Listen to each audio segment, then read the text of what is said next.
సార్లు ఇది అంటున్నారు కాబట్టి జానీ మాస్టర్ విషయంలో లైక్ ఇప్పుడు ఒకటి ఆ రేప్ కేసు టైంలో మీరు ఒకటో రెండు వీడియోలు పెట్టారు. ఒక వీడియో పెట్టా. హర్ష సాయి రిలీజ్ అయిన ఈ 2 రోజుల్లో 4-5 వీడియోలు రిలీజ్ నా ఫ్రెండ్ కదా వీడు. ఇదొక్కటే జానీ మాస్టర్ రేప్ చేశాడో లేదో తెలియదు, కానీ చట్టం will do it its own course. అదే ఇప్పుడు మీరు ఏదైతే అంటున్నారో జానీ మాస్టర్ రేప్ చేశాడో లేదో తెలియదు అంటున్నారు. తెలియదు అనలేదు. నేనేమన్నాను, ఒక అమ్మాయి సిగ్గు విడిచి బయటకు వచ్చి నన్ను 4 ఏళ్ల నుంచి రేప్ చేశాడంటే ఈ మధ్య కొత్త ట్రెండ్ అయిపోయింది.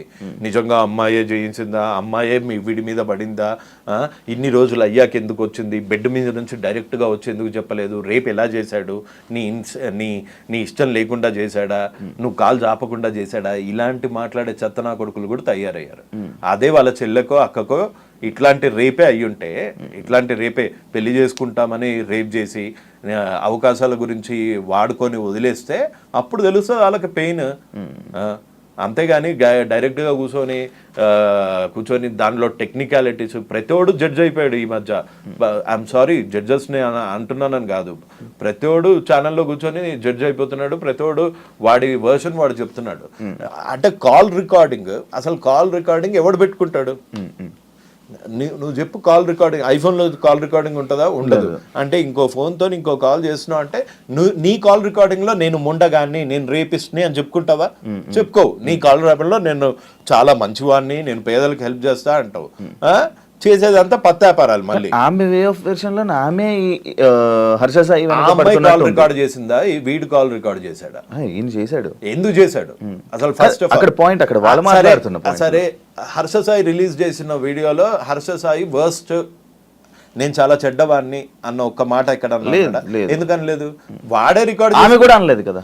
వాడే రికార్డ్ చేసుకుంటున్నప్పుడు ఆమె కూడా అనలేదు. ఆ అమ్మాయి పాపం ఇప్పుడు పెళ్లి చేసుకుంటా అని మోసం చేసిన అందులో పెళ్లి అని టాపిక్ కూడా రాలేదు. అదే నువ్వు ఈ రిలేషన్ కి ఏమి ఇచ్చావు, నువ్వు వినలేదనుకుంటా సరిగ్గా. నువ్వు ఈ రిలేషన్ కి ఏమి ఇచ్చావు అని ఆమె బీపీ తెచ్చుకొని అరిచిపోతుంది.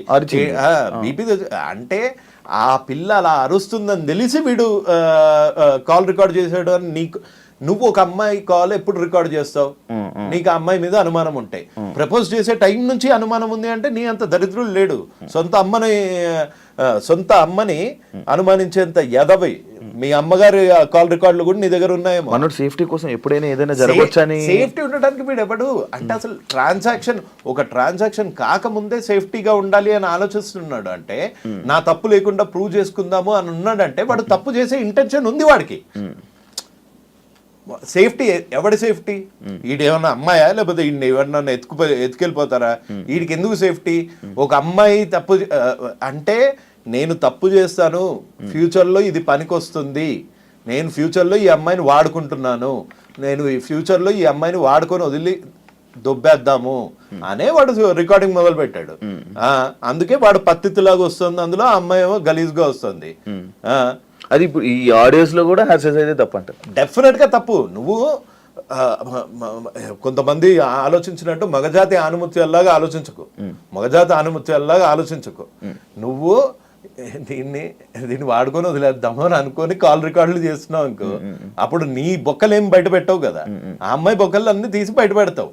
అంటే నీ ఇంటెన్షన్ క్రిమినల్. ఇది డెఫినెట్ గా.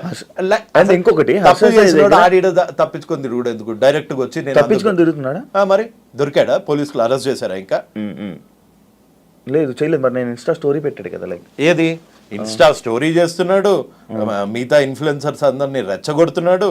అండ్ మీకు ఇప్పుడు ఒక ప్రూఫ్ ఇస్తా,